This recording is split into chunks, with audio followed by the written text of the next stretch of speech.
Bonsoir, merci de nous accorder votre aimable attention à l'heure du journal de 20h sur la télévision togolaise.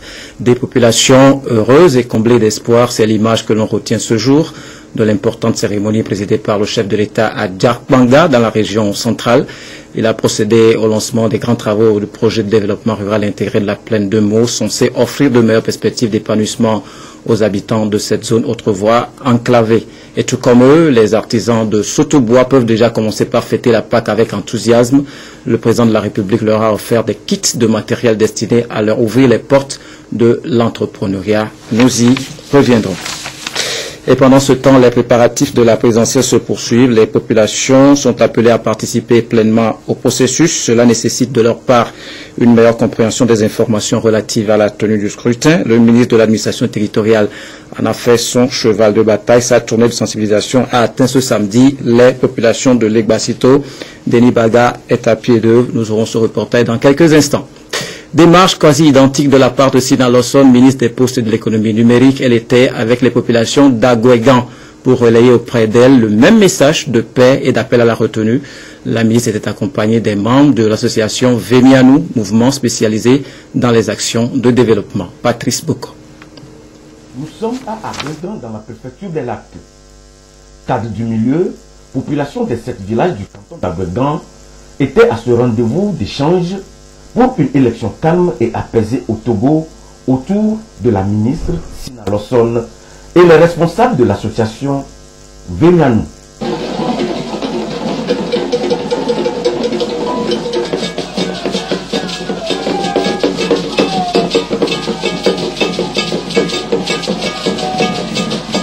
Plus d'élections émaillées de violence, une situation que les populations ont été conviées à proscrire. L'objectif du déplacement, c'était vraiment une réunion de sensibilisation pour dire à tous qu'il fallait appréhender ces élections avec beaucoup de calme. Il est normal que certaines personnes ne soient pas du même parti que vous. Ça ne signifie pas qu'il faille leur faire la guerre. Donc le message clé, c'était appréhendons les élections, allons voter dans la paix et la sérénité. D'autre part, avoir aussi l'avis des populations, comprendre leurs préoccupations principales. Sur le terrain, nous avons récupéré tous les besoins que les gens ont et nous avons essayé de commencer à les satisfaire. Une élection, c'est aussi un moment pour toutes les filles et tous les fils du Togo de réfléchir à l'épanouissement de leur milieu.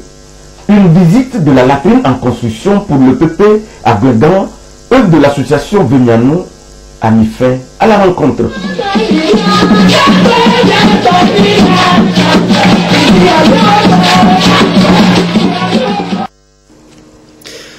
Nous mettons le cap sur les régions centrales et de la Kara où le H-Kroon a fait des escales cette semaine. Le Haut Commissariat à la réconciliation et au renforcement de l'unité nationale sillonne le pays pour se faire connaître des populations. À Sokodé et à Kara, les membres de cette institution ont échangé avec les forces vives sur le bien fondé de leur mission, liée de façon intrinsèque au processus de réconciliation nationale.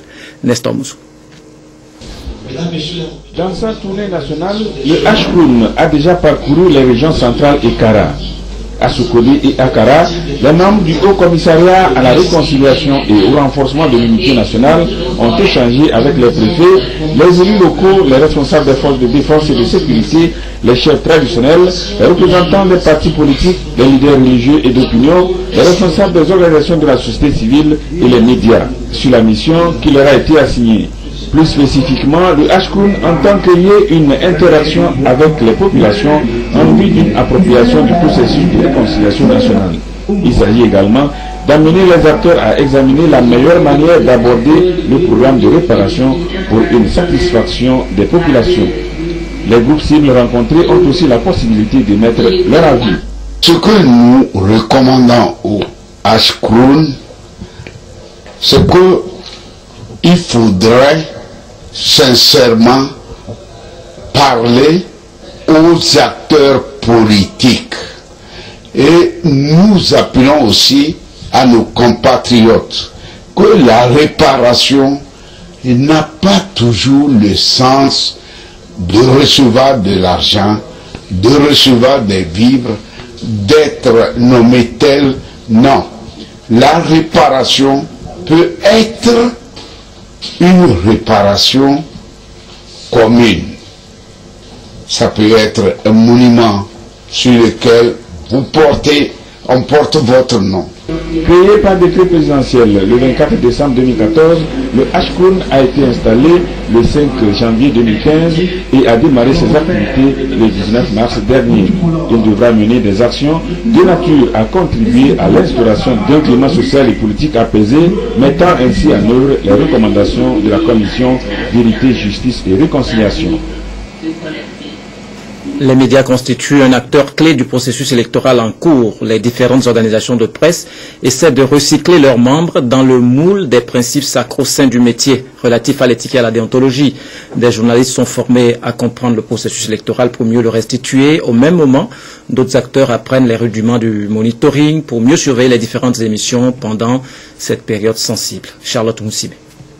Le code de la presse exige que la diffusion de l'information au cours des élections soit équilibrée pour tous les candidats et les organes de presse doivent se conformer aux dispositions en vigueur dans le contexte des échéances électorales. C'est pour donc veiller au respect de ces tests sur les médias que l'Observatoire togolais des médias forme les agents de monitoring sur la responsabilité sociale du journaliste et l'autorégulation des médias en période électorale. Nous avons donc à organiser le monitoring qui consiste à suivre les médias et leur contenu en adéquation avec les règles éthiques et déontologiques et les règles législatives et réglementaires qui régissent cette période-là.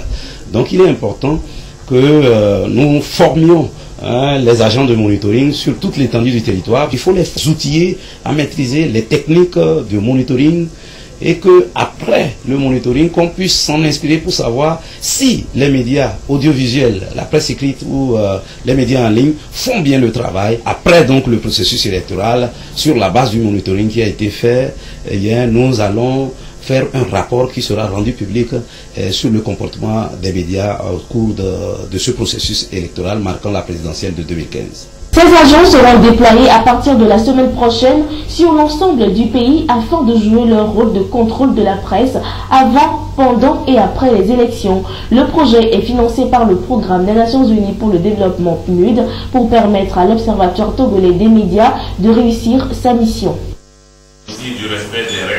La presse togolaise s'est engagée à jouer sa partition en toute neutralité, impartialité, objectivité et surtout dans le respect de l'éthique et de la déontologie avant, pendant et après la prochaine présidentielle.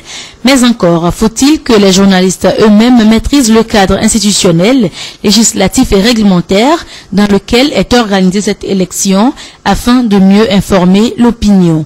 D'où cette session de formation axée sur le thème « Comprendre le processus électoral pour mieux le restituer ». Nous avons invité d'éminents juristes pour nous parler de l'économie générale des dispositions qui encadrent ce processus électoral, mais également un rappel par rapport aux règles qui régissent notre profession, surtout en cette période délicate.